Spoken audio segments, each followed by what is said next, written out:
जब बंगाल की हम बात करते हैं तो बंगाल त्याग और बलिदान की भूमि है।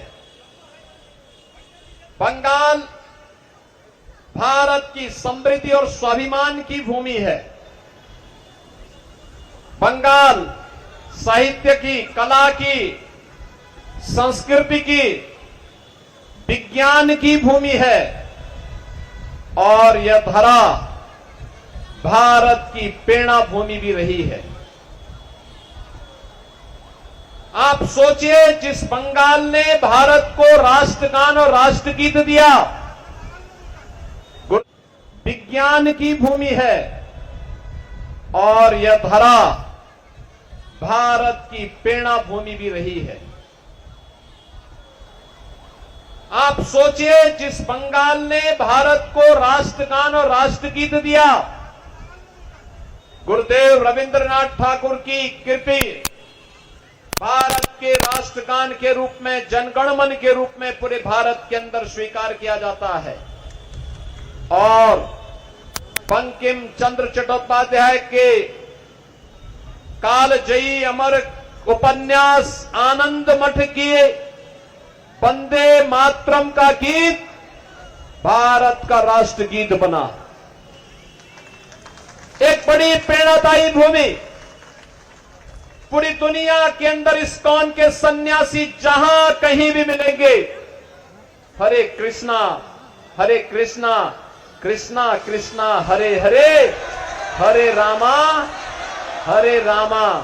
रामा रामा हरे हरे का संकीर्तन, हरि संकीर्तन करते हुए जब जाते हैं, हर व्यक्ति को बंगाल की याद आती है, नवद्वीप की याद आती है, नादिया की बात उसको स्मरण हो आती है। और चैतन्य महाप्रभु जिन्होंने इस हरि संकीर्तन के कार्यक्रम से पूरे बंगाल को जोड़ा था और बंगाल के माध्यम से भारत को जोड़ा था, उनका स्मरण करते हुए हर व्यक्ति उनके सामने नतमस्तक होता है।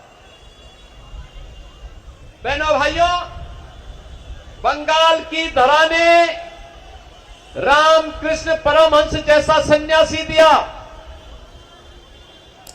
लाहिड़ी महाशय जैसा साधक दिया, स्वामी प्रणवानंद जी जैसा सन्यासी दिया और युग दृष्टा सन्यासी के रूप में स्वामी विवेकानंद भी दिया, जिन्होंने पूरे भारत का उद्घोष किया था, भारत के युवाओं का उद्घोष किया था और उन्होंने कहा था कि गर्व से कहो हम हिंदू हैं। बहनों और भाइयों, यह बंगाल की भूमि है।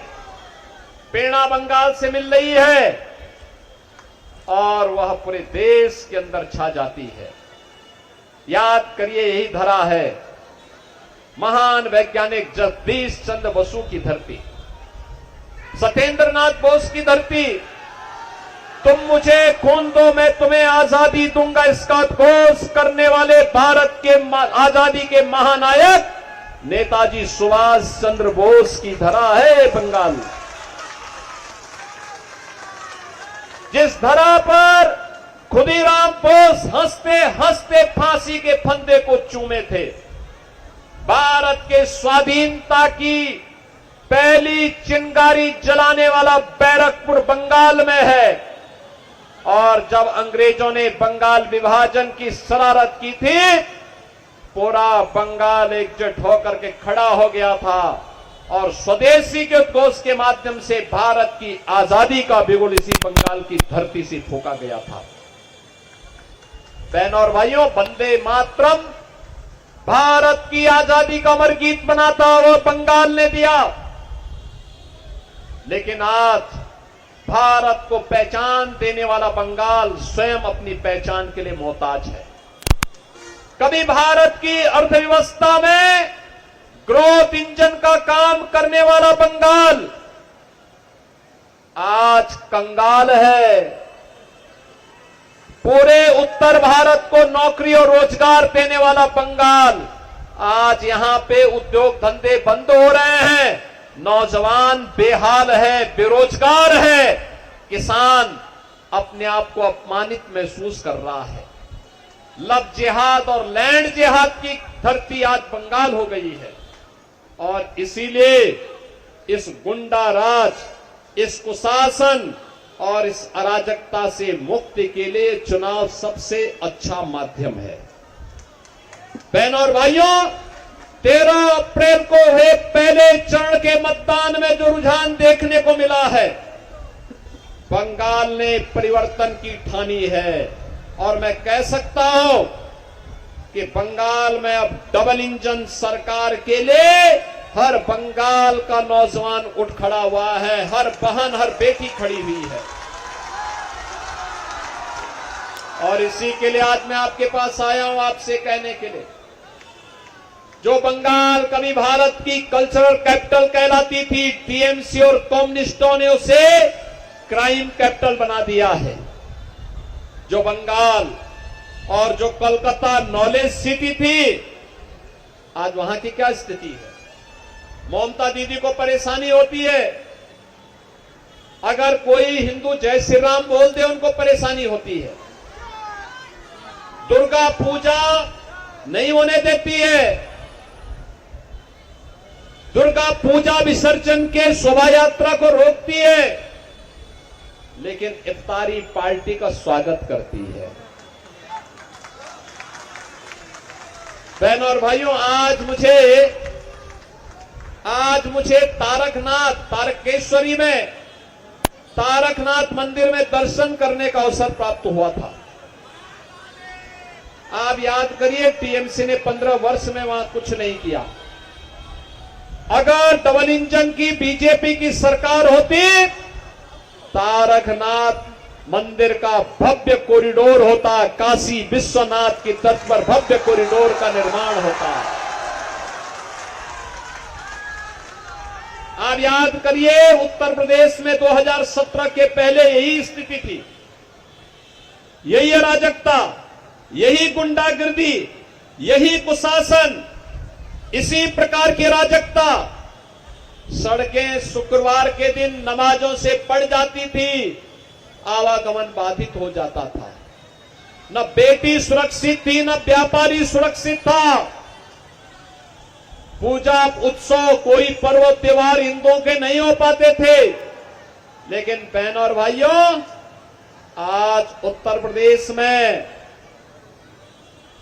बेटी भी सुरक्षित है, व्यापारी भी सुरक्षित है। उत्तर प्रदेश की इकोनॉमी आज भारत की इकोनॉमी का ग्रोथ इंजन बन गया है। अब उत्तर प्रदेश की सड़कों पे नमाज नहीं पढ़ी जाती है, इफ्तारी की दावत नहीं होती है, बल्कि वहां पे हर हर बम बम के उद्घोष करते हुए शिव भगवान की कावड़ यात्राएं निकलती है, जय श्री राम का उद्घोष होता है, वृंदावन बिहारी लाल की जय के उद्घोष होते हैं।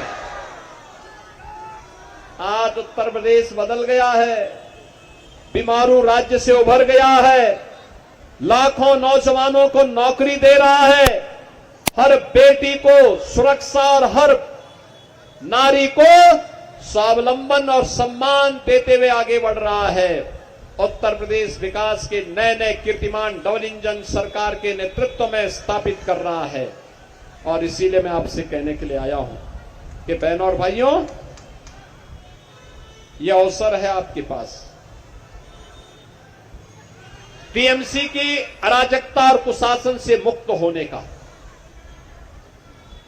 बंगाल के वैभव को पुनर्स्थापित करने का। बंगाल के दिल में काबा नहीं, बंगाल के दिल में काली है, माता काली है, इसका एहसास कराने के लिए। बंगाल के नयनों में मां दुर्गा है, मां दुर्गा, मदीना नहीं है, मां दुर्गा है, इसका एहसास कराने का समय आ गया है।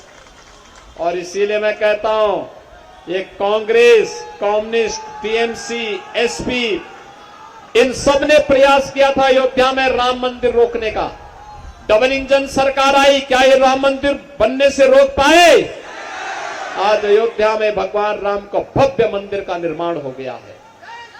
उत्तर प्रदेश गुंडा मुक्त, माफिया मुक्त हो गया है। अब उत्तर प्रदेश में न कर्फ्यू है न दंगा है, यूपी में सब चंगा है। एक्सप्रेसवे बन रहे हैं, एयरपोर्ट बन रहे हैं, गुंडा मुक्त, माफिया मुक्त। और अगर कोई माफिया सिर उठाता है, यूपी का बुलडोजर उसको सड़कों पर, एक्सप्रेसवे पर उसकी हड्डी पसली एक करता है। और आपके बुलडोजर को भी सुनकर के अभी से टीएमसी के गुंडे अंडरग्राउंड होना प्रारंभ कर दिए हैं। और इसीलिए कहने के लिए आया हूं बहनों भाइयों, ममता दीदी जो अब तक कहती थी कि खेला हो बे, अब मैं कहूंगा कि ममता दीदी खेला शेष, ए बार खेला शेष, ए बार